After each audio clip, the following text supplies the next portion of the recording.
Hey everyone, welcome back to my channel English Basics and Beyond. আজকে আমরা ইংলিশে একটা নতুন জিনিস শিখব, ইডিয়মস। বাংলায় আমরা প্রবাদ তো সবাই জানি, ইংলিশেও প্রবাদকে আমরা ইডিয়মস বলি। আজকে আমরা ইংলিশে প্রবাদ শিখব। এই প্রবাদগুলো আমাদের দৈনন্দিন লাইফে ভীষণই ইম্পর্ট্যান্ট রোল প্লে করে। আমরা আমাদের রোজকার স্পোকেন ইংলিশে যদি আমরা প্রবাদকে ইউজ করি তো আমাদের অনেক বেশি অ্যাডভান্স এবং অনেক বেশি ফ্লুয়েন্ট শোনাবে। কাজেই আমরা আজকে 12টা এরকম প্রবাদ শিখবো যা আমরা আমাদের রোজকার লাইফে ইউজ করতে পারি ইজিলি। অবশ্যই আজকের ভিডিওটা প্রথম থেকে পুরোটা শুনবে এবং আমি প্রত্যেকটা প্রবাদের বাংলা এবং ইংলিশ মানে এবং তার সেন্টেন্সে ইউজ প্রত্যেক কটাই বুঝিয়ে দেব। তাহলে চলো দেরি না করে দেখি কি আছে। প্রথম ইডিয়মস হলো Apple of my I, someone cherished above all others. সকলের চেয়ে অনেক বেশি মূল্যবান এবং প্রিয় কেউ। যখন কোনো পার্টিকুলার জিনিস বা কোনো মানুষ আমাদের লাইফে অনেক বেশি ইম্পর্ট্যান্ট হয়ে ওঠে তখন তাকে আমরা অ্যাপেল অফ মাই আই বলতে পারি। For example, her little daughter is the apple of her eye. ছোট্ট মেয়েটি তার সবচেয়ে আদরের। পরেরটা, গো ব্যানানাস, মানে to become extremely excited or angry. এটা আমরা এক অর্থে উত্তেজিত, অনেক বেশি খুশিতে উত্তেজিত অর্থে ব্যবহার করতে পারি, আবার অনেক বেশি রাগান্বিত হয়ে ওঠা সেক্ষেত্রেও আমরা এই ইডিয়মসটা ব্যবহার করতে পারি। For example, the kids went bananas when they saw the magician perform. বাচ্চারা জাদুকরকে পারফর্ম করতে দেখে পাগল হয়ে গেল, মানে খুশিতে পাগল হয়ে উঠল। এক্ষেত্রে আমরা গো ব্যানানাস ইউজ করতে পারি। পরেরটা, দ্য বিগ চিজ, মানে an important or influential person. কোনো গুরুত্বপূর্ণ ব্যক্তিকে বোঝানো হয়, the big cheese. For example, he is the big cheese in the company, everyone listens to him. সে কোম্পানির প্রধান ব্যক্তি, সবাই তাকে গুরুত্ব দেয়। অর্থাৎ কোনো মানুষ যে খুবই ইম্পর্ট্যান্ট, ইনফ্লুয়েন্সিয়াল, তাকে দ্য বিগ চিজ আমরা বলতে পারি। পরেরটা, আ বাইট অ্যাট দ্য চেরি, মানে আ চান্স অর অপরচুনিটি। একটা সুযোগ বা সম্ভাবনাকে বোঝানো হয় a bite at the cherry. Sentence দেখি, he missed the first chance but he might get another bite at the cherry. সে প্রথম সুযোগটা মিস করেছে, কিন্তু হয়তো আবার একটা সুযোগ পেতে পারে। এক্ষেত্রে আমরা অপরচুনিটি বা চান্স এই ওয়ার্ডগুলো না বলে a bite at the cherry ইডিয়মসটা ইউজ করতে পারি। অটোমেটিক্যালি সেন্টেন্সটা অনেক বেশি রিচ শোনাবে। তাহলে বুঝতে পারলে নিশ্চয়ই a bite at the cherry মানে সুযোগ বা অপরচুনিটিকে বোঝানো হয়। পরেরটা, as red as a cherry, মানে কি to be very red, often describing blushing, মানে লজ্জা বা আবেগে মুখ লাল হয়ে যাওয়া। আমরা অনেক সময় কথাই বলি যে লজ্জা পেয়ে ওর মুখটা লাল হয়ে গেছে বা ব্লাশ করছে। এক্ষেত্রে আমরা as ready as a cherry এই ইডিয়মসটা ইউজ করব ব্লাশ এই ওয়ার্ডটার বদলে। তাহলে সেন্টেন্স দেখি কি আছে। She was as red as a cherry when he complimented her. যখন সে তাকে প্রশংসা করলো তখন সে চেরির মতো লাল হয়ে গেল। তাহলে প্রশংসা শুনে লজ্জায় মুখটা লাল হয়ে গেল। এক্ষেত্রে এই লাল হয়ে যাওয়া প্রসঙ্গে আমরা as red as a cherry এই ইডিয়মসটা বলছি। ক্লিয়ার?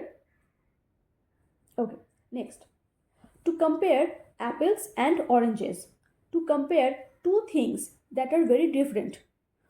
দুটো সম্পূর্ণ ডিফারেন্ট জিনিস যাদের আমরা তুলনা করছি, যাদের তুলনা হয় না, এরকম দুটো ডিফারেন্ট জিনিসের তুলনা করা প্রসঙ্গে আমরা এই ইডিয়মসটা ইউজ করি যে to compare apples and oranges. Sentence দেখি, comparing traditional art with modern art is like comparing apples and oranges. Traditional art মানে প্রথাগত শিল্প এবং মডার্ন আর্ট মানে আধুনিক শিল্প তুলনা করা যেন আপেল এবং কমলা তুলনা করা হচ্ছে, মানে অ্যাপেলস অ্যান্ড অরেঞ্জেস দুটো ডিফারেন্ট ফ্রুট। এই দুটো ডিফারেন্ট ফ্রুটের যেমন কোনো তুলনা হয় না, সেরকম ট্র্যাডিশনাল আর্ট এবং মডার্ন আর্টেরও কোনো তুলনা হয় না। হোপফুলি ক্লিয়ার হয়েছে তোমাদের এই ইডিয়ামসটা। পরেরটা, পিচি কিন মানে ওয়ান্ডারফুল অর এক্সিলেন্ট, মানে খুব ভালো বা ভীষণ ভালো কথা প্রসঙ্গে আমরা এই ইডিয়ামসটা ইউজ করি, পিচি কিন। আমরা নর্মালি রেগুলার সেন্টেন্সে ওয়ান্ডারফুল অর এক্সিলেন্ট এই ধরনের নর্মাল ওয়ার্ডগুলো না বলে আমরা বলতে পারি peachy keen. For example, everything was just peachy keen on their holiday, তাদের ছুটির দিনগুলো একদম মনের মতো দারুণ কেটেছে। তাহলে খুব ভালো প্রসঙ্গে আমরা এই পিচি কিন ইডিয়ামসটা ইউজ করছি। পরেরটা দেখি কি আছে, প্লাম জব মানে a desirable and high paying job, মানে একটা আকর্ষণীয় এবং অনেক বেশি বেতনপ্রাপ্ত একটা চাকরি। আমাদের প্রত্যেকেরই জীবনে একটা ডিজায়ারেবল জব আছে যেটা আমরা করতে চাই, এক্ষেত্রে আমরা সেটাই বোঝাচ্ছি যে প্লাম জব। তো এক্ষেত্রে আমরা বলতে পারি এক্সাম্পলের সাহায্যে, he landed a plum job at a top tech firm, সে একটা নামী প্রযুক্তি প্রতিষ্ঠানে চাকরি পেয়েছে। প্লাম জব, সে তার ডিজায়ারেবল জবটা পেয়েছে, এই প্রসঙ্গে আমরা বলতে পারি প্লাম জব। পরেরটা দেখব, life is a bowl of cherries, মানে কি life is pleasant and carefree, জীবন আনন্দময় এবং চিন্তামুক্ত। এই প্রসঙ্গে আমরা সেন্টেন্স দেখব, since retiring he says life is now a bowl of cherries, অবসর নেওয়ার পর থেকে তিনি বলেন যে জীবন এখন আনন্দময় এবং চিন্তামুক্ত।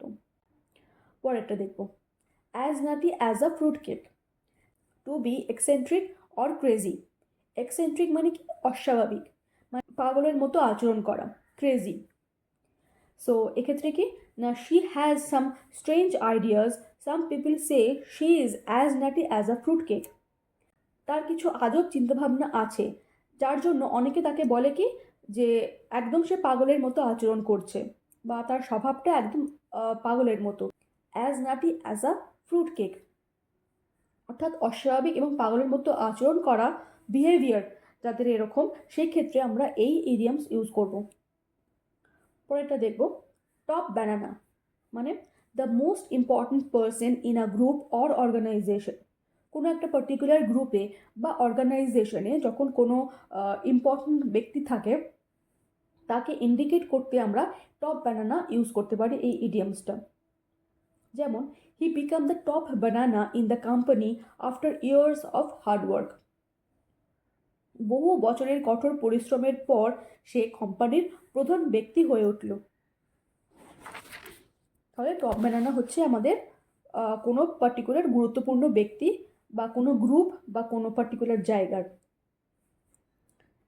লাস্ট দেখব কি আছে, to spice things up, to make something more exciting or interesting, মানে কোনো কিছুকে আরও বেশি এক্সাইটিং বা আরও বেশি ইন্টারেস্টিং করে তোলা যখন হয় তখন আমরা এই ইডিয়ামসটা ইউজ করব, যে টু স্পাইস থিংস আপ।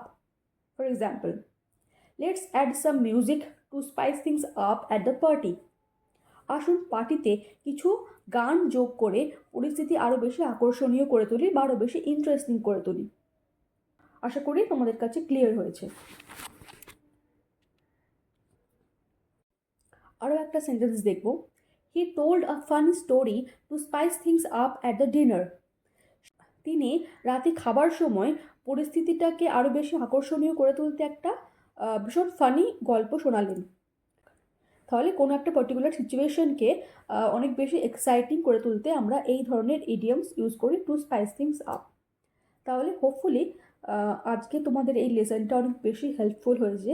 অবশ্যই তোমরা প্রত্যেক কটা ইডিয়ামস বাড়িতে প্র্যাকটিস করবে, রোজকার স্পোকেনে ইউজ করার চেষ্টা করবে, যাতে করে তোমাদের মনে থাকে প্রত্যেকটা ইডিয়ামস।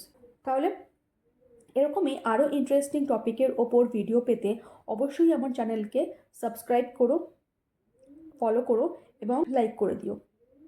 এবং অবশ্যই আমাকে কমেন্ট করে জানিও যে তোমরা আরও কী কী টপিকের ওপর ভিডিও পেতে চাও। আমি ডেফিনেটলি সেই সব টপিকের ওপর ভিডিও বানাবো যাতে করে তোমাদের ডাউট ক্লিয়ার হয়। Thank you.